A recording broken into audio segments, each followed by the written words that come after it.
Boa noite, pessoal. Começando mais uma live de quartas, nosso querido Centro Espírita Nair Monte de Castro. E hoje, um tema muito especial. Falaremos sobre o Outubro Rosa, sobre a proteção de Jesus Cristo. Estamos num templo religioso, mas com certeza a nossa live, por mais que estejamos distantes da casa de Pedro e Nair, está protegida pelos nossos amigos espirituais. E hoje, ao lado da minha médica preferida, pode ver que estamos sem máscaras porque ela é minha esposa, a oncologista, doutora Elaine. E aí, doutora Elaine, tudo bem? Tudo bom? Obrigada pelo convite, Leco. Hoje, então, vamos conversar um pouquinho sobre câncer de mama. Exato. Antes da gente iniciar, eu preparei uma tela para a gente dar uma lida rapidinho e depois eu faço a primeira pergunta. Então vamos lá. Deixa eu mudar aqui. Eu tirei do Evangelho segundo o Espiritismo, capítulo 17, que é Sede Perfeitos, cuidar do corpo e do espírito. Aí existe uma pergunta. Consistirá na maceração do corpo a perfeição moral? E aí o espírito Jorge, o espírito protetor, né, que psicografou isso em Paris, 1863, ele responde brevemente. Depois tem mais, quem quiser vai lá que ele complementa. Para resolver essa questão, apoiar-me-ei em princípios elementares e começarei por demonstrar a necessidade de cuidar-se do corpo que, segundo as alternativas de saúde e de enfermidade, influi de maneira muito importante sobre a alma. Então, já que vimos que cuidar do corpo é extremamente importante porque influencia na nossa alma, eu vou perguntar para a doutora Elaine por que eu criei aqui um roteiro, né? Porque esse não é o meu tema que eu conheço, então eu fiz um roteirinho para fazer umas perguntas corretas. Ela me ajudou nas perguntas, tá? Então, por que um mês inteirinho para conscientização sobre o câncer de mama? Exatamente isso, né? Então, o Outubro Rosa é para criar essa conscientização sobre o câncer de mama. E por que isso é tão importante? Porque, tirando os tumores de pele não melanoma, o câncer de mama é o principal câncer que atinge mulheres no mundo, que atinge mulheres nos Estados Unidos e também que atinge mulheres aqui no Brasil. Né? Para esse ano de 2021, o INCA estima que 66 mil novos casos de câncer de mama vão ser diagnosticados em mulheres. Aqui no Rio de Janeiro, mais ou menos, é esperado que a cada 100 mulheres que recebam um diagnóstico de câncer, que 32 delas recebam diagnóstico de câncer de mama. Então, esse número não é desprezível.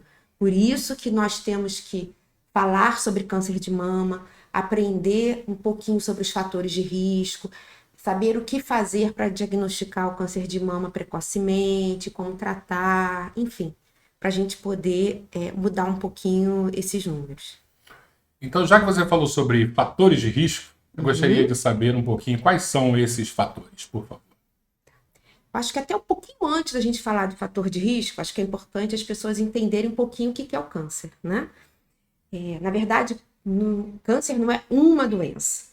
Câncer é um grupo de doenças que tem em comum o fato de células do nosso corpo, de determinado órgão, sofrerem determinadas mutações que façam com que que elas comecem a se multiplicar de uma forma não controlada, né? Então a gente tem que lembrar que nosso corpo é formado por órgãos, como pulmão, como mama, né? E esses órgãos, então, são formados por essas células.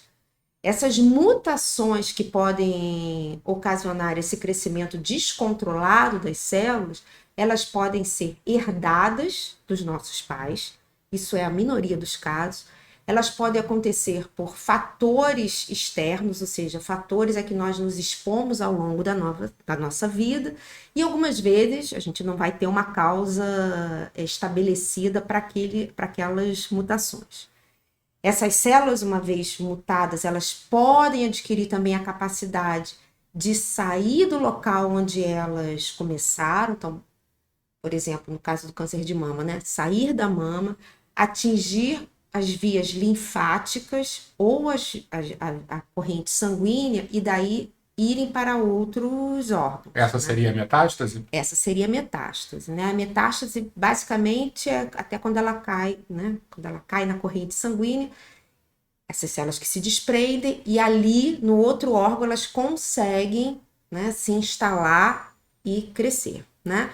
Então, o câncer, quando a gente fala que é câncer de mama, significa que a doença começou na mama. Então, ela mantém algumas características, às vezes mais ou menos parecidas com a célula que deu origem, né? No caso da mama. Então, se a doença começa no pulmão, a gente chama de câncer de pulmão. Se começa no intestino, câncer de intestino. Tá? Perfeito. Então podemos ir nos Então, fatores vamos de nos risco? fatores de risco, né?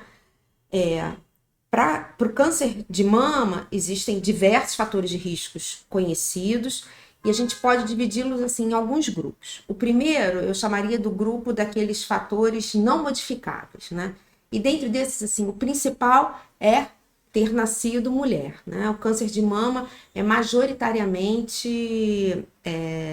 ocorre majoritariamente no sexo feminino. Apenas 1% dos casos são diagnosticados em homens.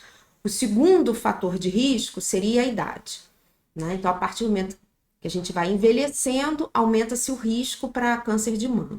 Então, antes dos 40 anos, ele é muito raro. A partir dos 40 anos, a gente começa a ter um aumento no risco acumulado de desenvolver câncer de mama. A partir dos 50, esse risco ainda vai aumentando e continua aumentando até além dos 70 anos. Outro fator de risco é ter tido já câncer de mama. Então, assim, mulheres que já tiveram câncer de mama, que trataram, né, e que estão sem o câncer de mama, elas têm um risco maior do que o restante da população de desenvolver um novo câncer de mama. Um outro fator seria ter história familiar de câncer de mama ou de câncer de ovário, às vezes de câncer de próstata, né? Isso principalmente naquelas parentes mais próximas, que a gente chama de primeiro grau, né? Então, irmã, filho, né? Mãe, principalmente primo, tio. Outro é saber ser portadora de determinadas mutações hereditárias, essas que a gente herda, que aumentam o risco para câncer de mama. Um outro fator seria ter, na juventude, sido tratada para algum tipo de câncer na região torácica, né, na região do peito, e que tenha recebido radioterapia naquela região. Isso também aumenta o risco para câncer de mama. Então, esses são aqueles fatores que a gente não tem muito como mudar. Existem alguns fatores que estão ligados ao que a gente chama a nossa história reprodutiva. Então, assim, ficar menstruada muito cedo aumenta risco para câncer de mama. Parar de menstruar, né, entrar na menopausa mais tarde, aumenta risco para câncer de mama. Nunca ter ficado grávida aumenta risco para câncer de mama. Ou ter ficado grávida pela primeira vez a partir dos 35 anos. E tem agora um grupo de fatores que está ligado que a gente chama de exposição aos hormônios externos, né? Então, usar anticoncepcional, né, oral, aumenta um pouquinho o risco para câncer de mama, sim. Esse risco, tá bom. Esse risco, como eu falei, ele aumenta um pouco e é temporário, né? Ele tende a desaparecer depois de uns 2 a 3 anos de suspensão do tratamento. Da mesma forma, naquelas mulheres que entram na menopausa e que ainda têm útero e fazem reposição hormonal com estrogênio e progesterona, a gente sabe que isso também pode aumentar um pouco o risco para câncer de mama, né? E se essa reposição for por até 5 anos, uma vez você suspendendo a reposição, esse risco também tende a diminuir. E agora tem um grupo de fatores de risco, eu sei que isso é muita informação, mas acho que talvez esse último seja o grupo que eu mais gosto de falar, porque são aqueles em que a gente pode tentar modificar, né? Então, um deles é o uso de bebida alcoólica, consumo de bebida alcoólica. A gente sabe que para câncer de mama, consumo de bebida alcoólica, mesmo em pequena quantidade, aumenta um pouco o risco, sim, de desenvolver a doença. E isso é proporcionalmente de acordo com a quantidade de bebida ingerida. Da mesma forma, o cigarro também está relacionado ao aumento do risco de câncer de mama. Então, esses são fatores que a gente tem como eliminar, ou né, no caso do cigarro, eliminar completamente. O do álcool, eu sei que para outros tipos de câncer, o consumo em baixa quantidade não aumenta risco, e tem também, às vezes, alguns fatores preventivos para outros tipos de doença. Mas o cigarro realmente não faz bem para nenhum problema de saúde, né? Além disso, assim, a obesidade após a menopausa, né? Então, quando a mulher para de menstruar, né, esse ganho de peso aumenta risco para câncer de mama. E tem outros fatores que aí já são até fatores que ajudam a nos proteger, né? Então, assim, diminui o risco de câncer de mama. Isso é muito importante. Isso. Então, assim, a prática de atividade física, né, tá relacionada a uma diminuição, é uma diminuição pequena, mas sim, há uma diminuição do risco de câncer de mama, além de uma série de outros benefícios para a nossa saúde. E a amamentação. Então, você amamentar, né, a cada 12 meses que a mulher amamenta, né, você tem um ganho na diminuição do risco para câncer de mama. Vamos lá. Vamos falar sobre sintomas? O câncer de mama ele pode se apresentar de várias formas. A mulher pode perceber um nódulo na mama, um nódulo debaixo do braço, né, na axila. Ela pode apresentar uma que a gente chama de inversão do mamilo, retração, né, da pele da mama. Pode aparecer um inchaço e vermelhidão, que parece que a gente chama até aquele aspecto de casca de laranja na pele da mama. Pode apresentar saída de líquido pelo mamilo. Agora, acima de tudo, a gente tem que lembrar que assim, esses sintomas são possíveis, mas grande parte das pacientes não tem nenhum sintoma. E outras pacientes que têm esses sintomas não necessariamente têm câncer de mama. Esses também são sintomas que podem ocorrer em outras doenças benignas da mama. É importante que, ao perceber qualquer um desses sintomas, que a mulher procure ajuda, né? Então, que seja examinada por um ginecologista e, se ele achar o caso, que peça outros exames para prosseguir a investigação. Ok? Ok. Então, agora nós vamos falar sobre diagnóstico precoce. Sim. Quanto mais precocemente a doença for diagnosticada, maiores são as chances de cura, né? Eu tinha falado que câncer de mama, ele é o principal câncer que ocorre nas mulheres, né? No Brasil e no mundo. Mas desde a década de 1980, a mortalidade do câncer de mama, ela vem diminuindo nos países desenvolvidos. Isso está ligado ao diagnóstico precoce e à melhora das terapias que são utilizadas para o tratamento do câncer de mama. O diagnóstico precoce, ele deve ser feito antes que a gente apresente os sintomas. A gente sabe que as chances de cura, quando o tumor está assim, até 1 centímetro, são muito grandes. E nesse tamanho, normalmente, a gente não consegue palpar a doença. Então, assim, para o diagnóstico precoce, é fundamental fazer o que a gente chama de exame de rastreamento. Ou seja, aqueles exames que a gente faz sem estar sentindo nada, só para detectar a doença.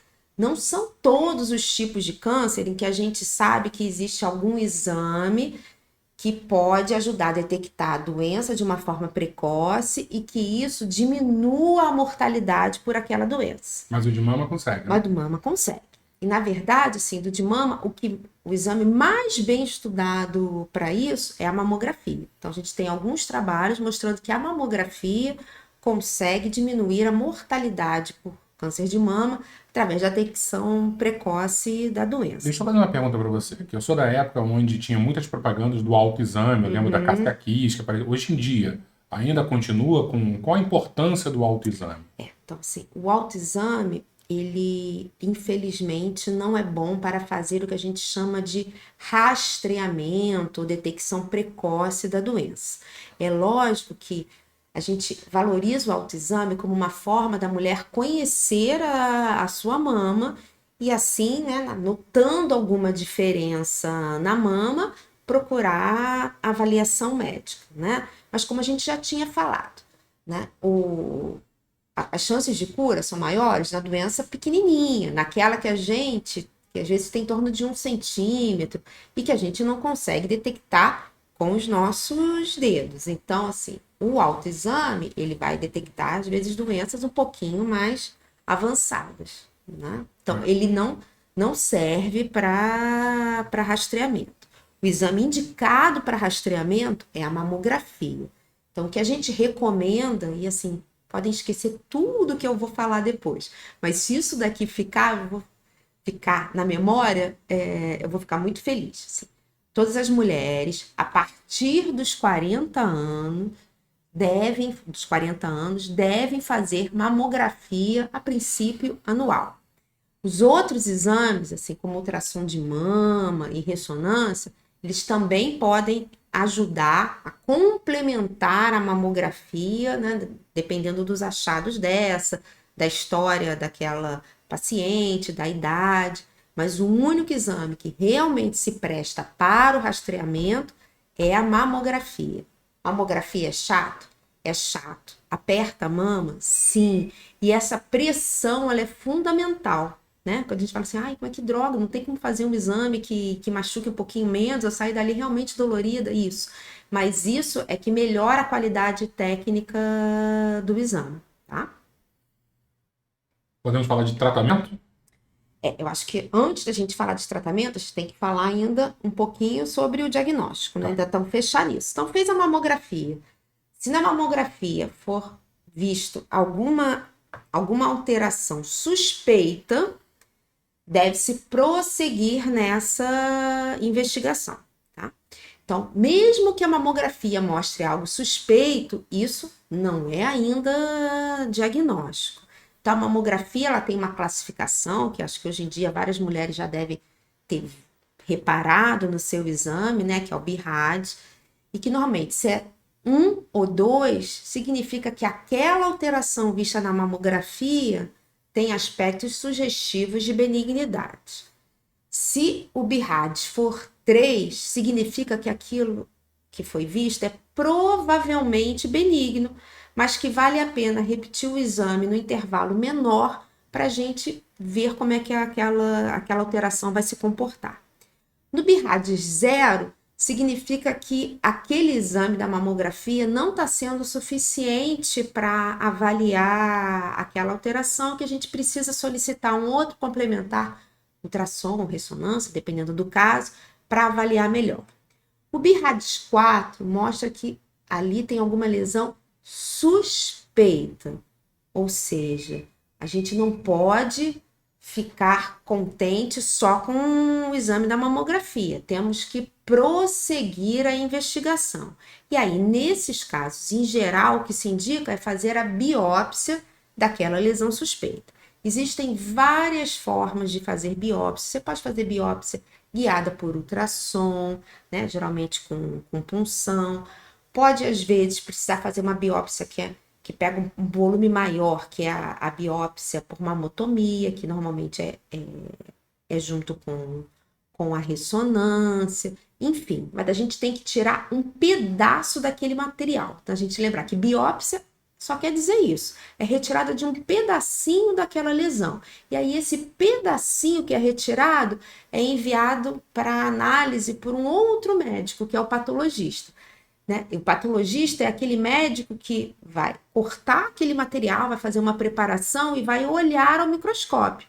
E aí sim, ele vai pesquisar as células, né, que estão ali naquele material e ver se tem alguma célula suspeita, né? Alguma célula que tenha características de células de câncer. Ok, então, dando positivo, como é que a gente começa o tratamento?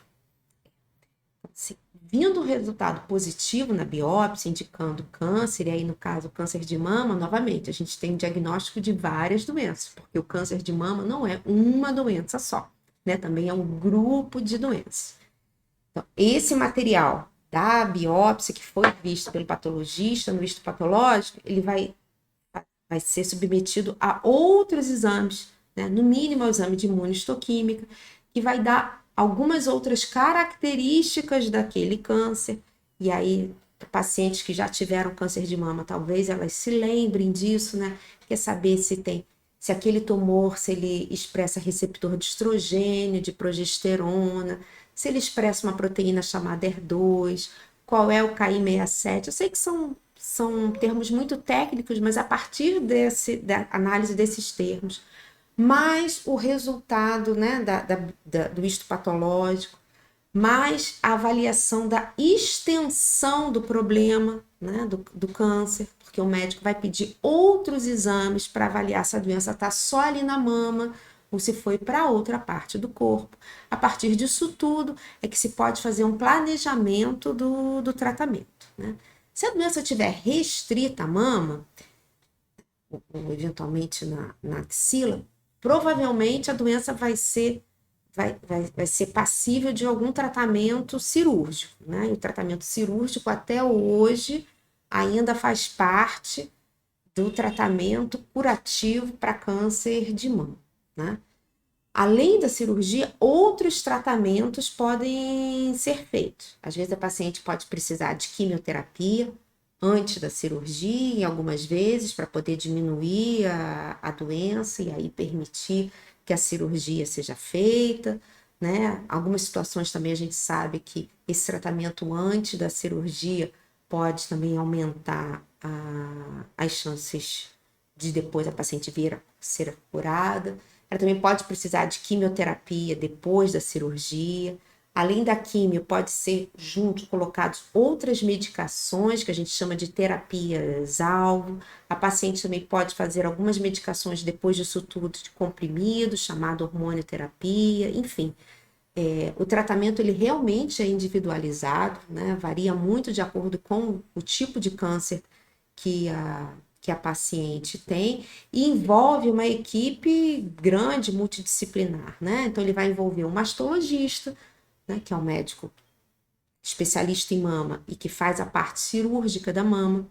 Pode envolver o cirurgião plástico, que vai estar ligado com a parte de reconstrução da mama. Vai envolver o oncologista clínico, pode envolver, né, muitas vezes, o radio-oncologista. Como nós já falamos, envolve o médico patologista, que é ele que vai examinar todo aquele material que é retirado da mama, seja na biópsia, seja depois na cirurgia. Ele vai envolver o radiologista, que é o médico que vai avaliar os resultados desses exames de imagem da paciente. E além desses profissionais, assim, exatamente médicos, também vai envolver a enfermagem oncológica, que é ela que administra a quimioterapia e outros tratamentos alvos venosos no paciente. Envolve a nutricionista oncológica, envolve a psicologia, envolve muitas vezes, né, e deve envolver a fisioterapia para ajudar a melhorar o movimento, né, do ombro, do braço, às vezes depois da cirurgia. Também para diminuir o risco de inchaço, né, que a gente chama de linfedema, aquele inchaço que pode ocorrer no braço, do lado onde a mama foi operada. Tá? Então, o que é importante a gente perceber também que eu lembro que 30 anos atrás, 40 anos atrás, as pessoas não falavam nem o nome da doença, né? Não, tá com aquela doença que a gente não fala o nome, né? Era um terror. E hoje, pelo que eu estou entendendo, existem diversas maneiras, diversos profissionais capacitados para ajudar nesse tratamento. Sim. Então não é para entrar em desespero, não é para querer abandonar o tratamento porque é muito complicado, muito pelo contrário, né? É complicado, mas resolve, né? Acho que é importante até você falar esse termo assim, complicado, porque o tratamento, normalmente, ele tem várias etapas, né? Na grande maioria dos casos. E isso, lógico, que demanda dedicação, energia da paciente, E não tenha sofrimento, né? dúvida. E sofrimento. Lógico, porque ele é cansativo, né? Eu não estou nem falando só dos efeitos colaterais do tratamento, eu estou falando pura e simplesmente você tem que ir, né? Você tem que ir à consulta, tem que fazer o tratamento, às vezes tem que ir em algum outro local fazer exames, vai ter que fazer exames de sangue com uma certa frequência. Lógico que isso muda bastante a rotina, mas é importante lembrar, assim, né? A gente conseguiu, ao longo dos anos, diminuir a mortalidade pelo câncer de mama. Várias novas medicações, né, têm sido incorporadas ao tratamento ao longo dos anos, né? Muitas delas nós também já conseguimos incorporar aqui no Brasil. Então, é importante a gente não desistir, né? Continuar, persistir no tratamento. Eu queria que você falasse um pouquinho também sobre a autoestima, porque eu já vi mulheres que fizeram quimioterapia, que caiu o cabelo, vai fazer a mastectomia. Como é que a mulher encara esse drama, né? Porque não é só uma questão de vaidade, né? É um combo, né?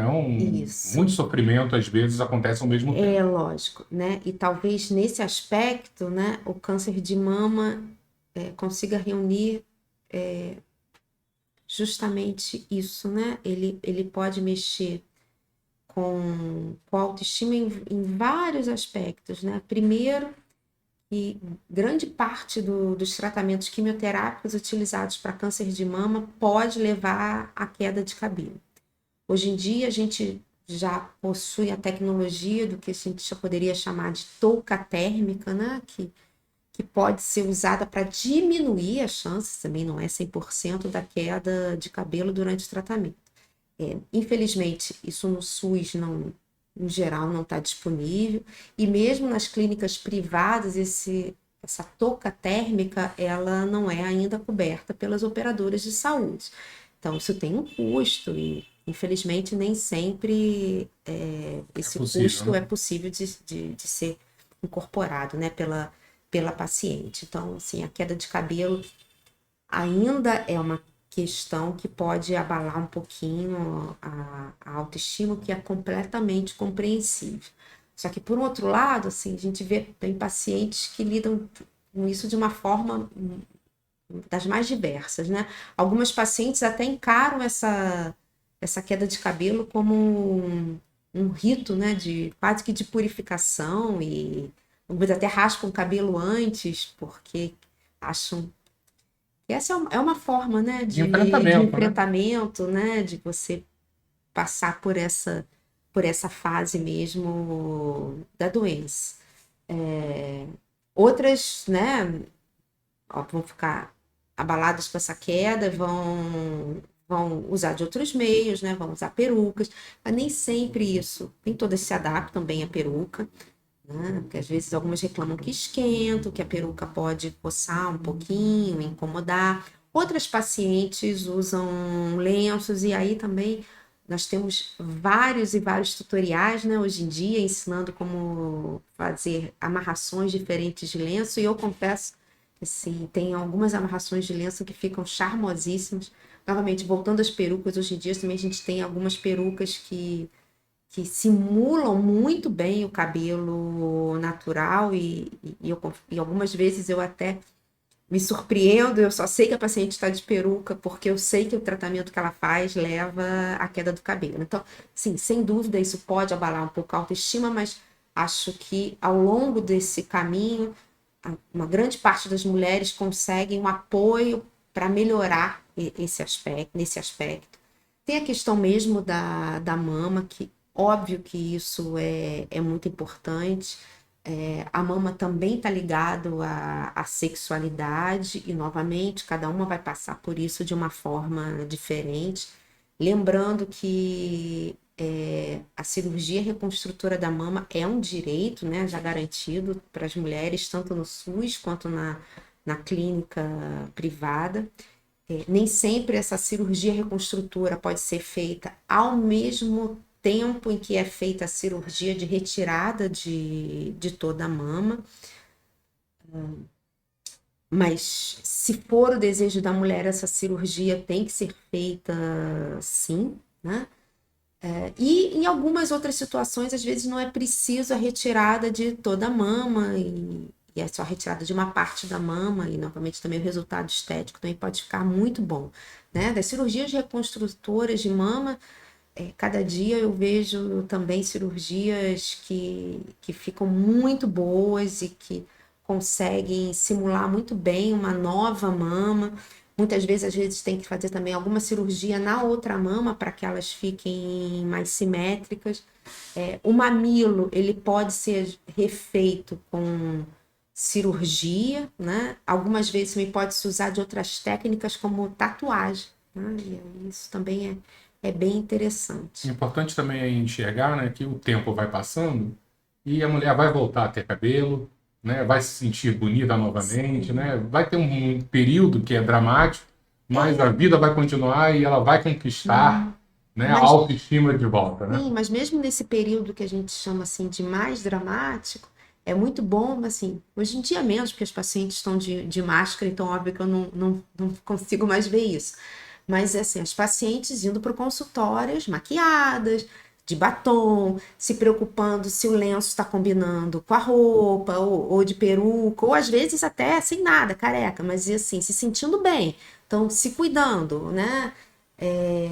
Essa questão também da maquiagem, né? De continuar se arrumando, às vezes assim, doutora, eu vim aqui com toda assim, porque quero me arrumar para vir para cá, para estar aqui. Isso é importante, né? Isso ajuda realmente essa questão da autoestima.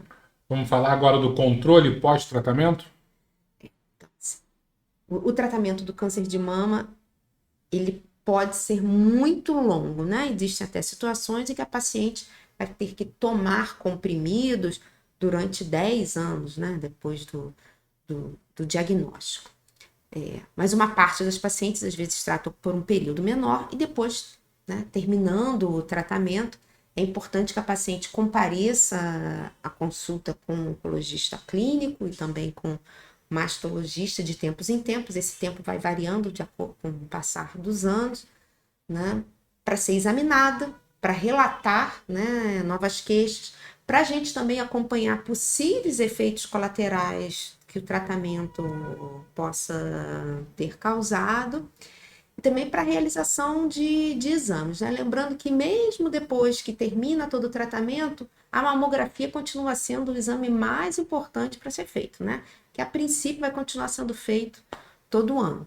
Né? Outros exames, às vezes as mulheres também ficam muito preocupadas. Eu não tenho que ficar fazendo tomografia, ressonância, PET, né? Hoje em dia todo mundo muitas pessoas já ouviram falar do PET, não tem que ficar fazendo isso toda hora. Não, não. Né? A maioria dos exames só vão ser, tirando a mamografia, só vão ser necessários de acordo com as queixas que a paciente apresentar, se a gente achar que possa ter alguma correlação com a doença que foi tratada. Tá? Ok? Então, agora a gente vai falar sobre um pouquinho dentro dessa visão espiritualista, né? Uhum. Queria entender um pouquinho como é que a espiritualidade, esse sentido de espiritualidade, ajuda no suporte ao tratamento. Existe hoje até uma especialidade de medicina chamada medicina integrativa, né? E ela aborda aborda de forma científica, ou seja, né, estudando através de estudos científicos o quanto que outras abordagens que não só que a gente chamaria de medicina tradicional podem trazer de impacto positivo para os pacientes, né? Então, dentro disso, a espiritualidade também já foi avaliada em diversos estudos e a gente sabe que essa busca do transcendental, ou busca de uma melhora do seu interior, né, que é que é uma das definições de espiritualidade, ela pode ajudar pacientes a aderir melhor ao tratamento, isso já bem comprovado. E ajuda também a pacientes a passar melhor por todas essas dificuldades, né, que o tratamento pode trazer, né? E a gente tem que lembrar, quando a gente fala de espiritualidade, a gente não está falando necessariamente só de religião, né? Então, a conexão com a natureza, a prática de meditação, né? A oração, a prece, e lógico que também a religião podem ser formas que a paciente pode encontrar de expressar, né? De buscar essa espiritualidade. O otimismo também? Sim, né? Como tudo na vida, isso ajuda bastante, né? Mas ao mesmo tempo a gente também não pode esquecer que é normal ter momentos de um pouquinho de desesperança. É normal ter momentos de cansaço, né? Cansaço físico, cansaço mental. É normal ter momentos que dá vontade de desistir de tudo, de desistir do tratamento, né? E eu também fico muito preocupada, porque quando a gente fala de otimismo e valoriza isso, para a gente também não achar que quando a gente passa por esses momentos, né, de pessimismo, de que isso de alguma forma vai fazer com que você não responda ao tratamento. Então, se alguma coisa não saiu de acordo com o esperado durante o tratamento, é porque a paciente não foi otimista o suficiente. Não, né? Essa culpa também não é nada produtiva, né? E para a gente finalizar, auxílio psicológico. É necessário que a pessoa procure um psicólogo para ter um tratamento? Novamente, né? É, a saúde integral, ela vai envolver esse conforto físico, espiritual e psicológico. Cada um vai ter uma forma de buscar essa saúde integral. Então, assim, nem todos os pacientes vão se sentir confortáveis com o auxílio psicológico, mas sim, né? Lógico que isso vai ajudar bastante. Algumas pessoas é que ainda vão ter um pouco de resistência a isso, e a gente, né, faz parte também, né, da nossa abordagem, de conversar com a paciente, de tentar explicar que aquilo ali é mais uma das ferramentas que pode ajudá-la naquele momento, que não vai substituir outras áreas do tratamento, que também não vai substituir ou negar, né, a espiritualidade dela também, né? Que às vezes alguns pacientes acham que esse auxílio psicológico ele pode ir contra Uhum. a religiosidade, né? Não, né? A ideia é de que tudo isso seja utilizado de forma conjunta para ajudá-la nesse período. Como Joana de Ângeles sempre fala, né? O homem integral, o tratamento integral. Então a gente tem que pensar sempre no espírito, no físico, no psicológico, né? Fazer esse apanhado geral para que a gente consiga o mais rápido, né, e da melhor maneira possível alcançar a saúde integral. E para a gente finalizar, deixa eu só ler uma perguntinha aqui que apareceu, Uhum. né, da Nancy. Ela perguntou assim: poderia repetir qual é o ramo da medicina? Acho que ela quer saber, né, sobre a oncologia, né? Tá. Então, quando a gente fala de tratamento de câncer de mama, o médico inicial, né, normalmente é o ginecologista, né? Dependendo do achado, pode fazer com que a paciente seja encaminhada para o mastologista. Então, assim, o mastologista é a especialidade médica que estuda a mama, que trata as doenças da mama, doenças benignas da mama e também o câncer de mama. O mastologista também é o especialista que vai fazer a cirurgia do tratamento do câncer de mama. Mas não é só o mastologista que vai estar envolvido no tratamento do câncer de mama. Mas ele, em geral, é o profissional inicial, né? Junto com o mastologista, também vai trabalhar o oncologista clínico, que é a minha especialidade, que normalmente vai ver se a paciente tem necessidade de algum tratamento além da cirurgia, né? Como eu falei, da quimioterapia, da hormonioterapia, das drogas-alvo, porque é muita coisa, a gente, né, seriam conversas e mais conversas para a gente falar um pouquinho mais sobre isso. Também fica envolvido, às vezes, o radio-oncologista, que é aquele médico que está envolvido com a parte do tratamento da radioterapia, tá? Mas de uma forma mais simples, para a gente lembrar, assim, o mastologista é o médico especialista em mama, tá? Tanto em mama feminina como também em mama masculina. Então, naqueles casos também raros de homens que têm câncer de mama, é com o mastologista que eles também acompanham. Tá? Ela fez agora o nome da medicina que interage com o espiritual. Ela não interage com o espiritual simplesmente, né? É a parte da medicina que vai avaliar, que vai não ver só essa parte, mas ver também outras abordagens. É a medicina integrativa, tá? Então, assim, na medicina integrativa, por exemplo, a gente também vai falar um pouquinho sobre acupuntura, né? A gente sabe que já tem alguns trabalhos mostrando o benefício da acupuntura, por exemplo, na redução de alguns efeitos ligados ao tratamento do câncer de mama, tá? E isso, novamente, quando a gente fala de medicina integrativa, a gente está vendo assim, acupuntura estudada através de método científico mostrando esse tipo de benefício. Aí a gente vai ver algumas intervenções nutricionais também ligadas à melhoria da qualidade de vida, ou a diminuição de riscos de complicações também ligadas ao tratamento do câncer. Bem, então, A medicina integrativa, ela, novamente, como o nome diz, ela integra um pouquinho tudo isso, mas não é um abandono de forma alguma do tratamento isso, não é. tradicional, né?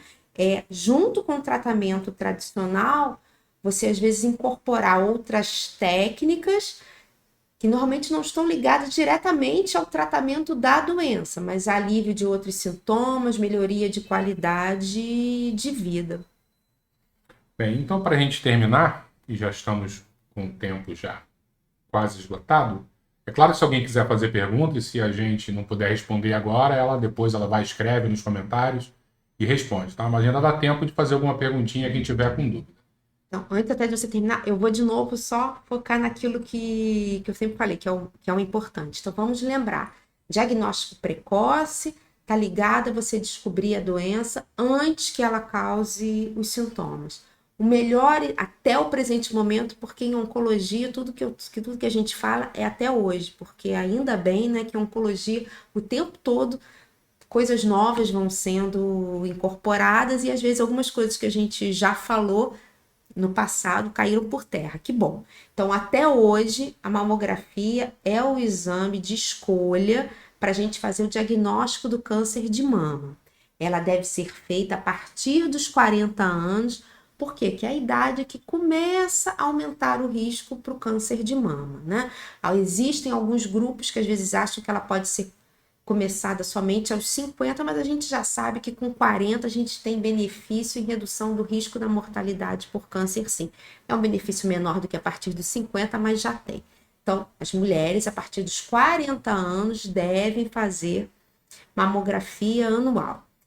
Aquelas pacientes que têm fatores de risco muito altos para câncer de mama, né? Principalmente aquelas mulheres que já têm que sabem que tem algumas mutações que predispõem a câncer de mama, como por exemplo, a gente tem aquela história clássica, né, da Angelina Jolie, né, que a mãe teve câncer de ovário, mama, e aí ela fez um exame, descobriu um exame genético, e aí descobriu que tinha uma determinada mutação. Aí, sim, essas pacientes de altíssimo risco, aí é um pouquinho diferente os exames que devem ser feitos, né? Mas para a população em geral, mamografia a partir dos 40. Examinar a mama é ótimo, mas não substitui a mamografia. Ultrassom pode ser feito para ajudar, mas não substitui a mamografia. É chato, aperta um pouquinho a mama, dói. Quem tem a mama menor talvez ainda sinta mais sensibilidade, mas esse é o exame mais importante para a gente fazer o diagnóstico precoce. Câncer de mama, em vários casos, pode ter cura sim. como todos os tipos de câncer, quanto mais precoce esse diagnóstico, maiores são as chances de cura.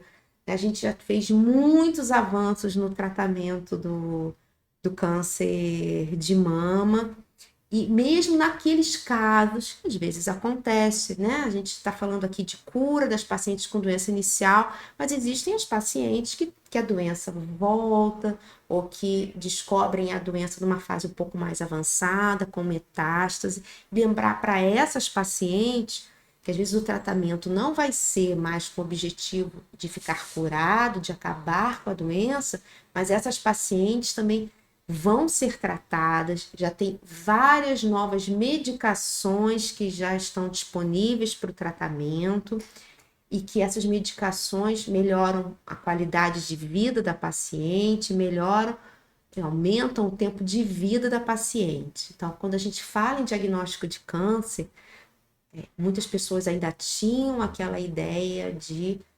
sentença de morte. E é isso que a gente tem que tirar da nossa cabeça. A gente não tem que ter medo de fazer o diagnóstico de câncer, porque o diagnóstico de câncer não é uma sentença de morte. É isso.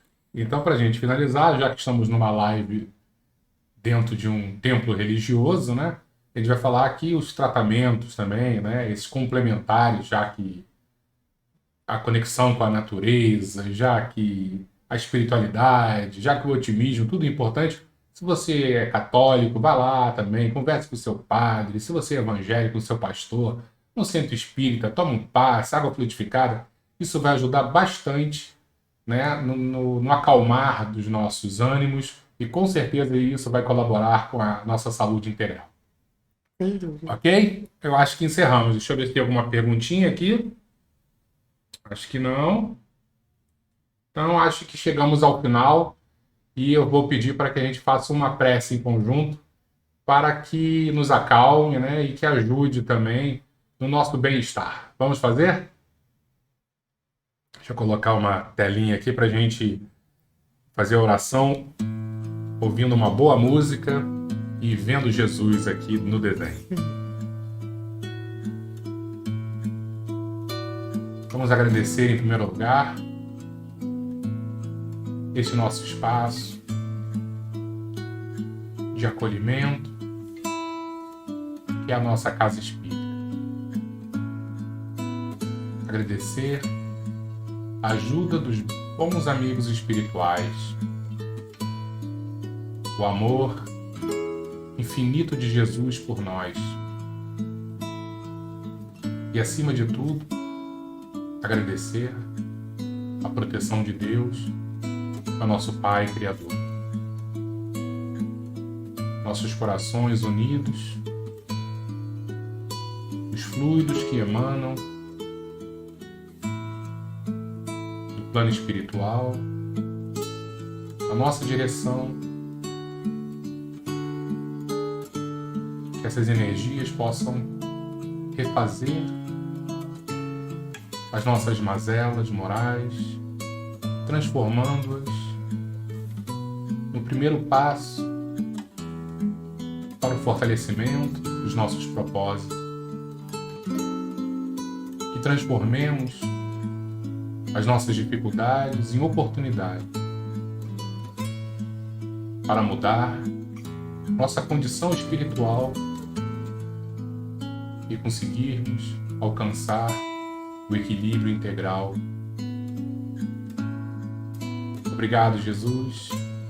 Fica conosco, nos abençoando, nos iluminando e trazendo a paz, a tranquilidade e a saúde que tanto buscamos.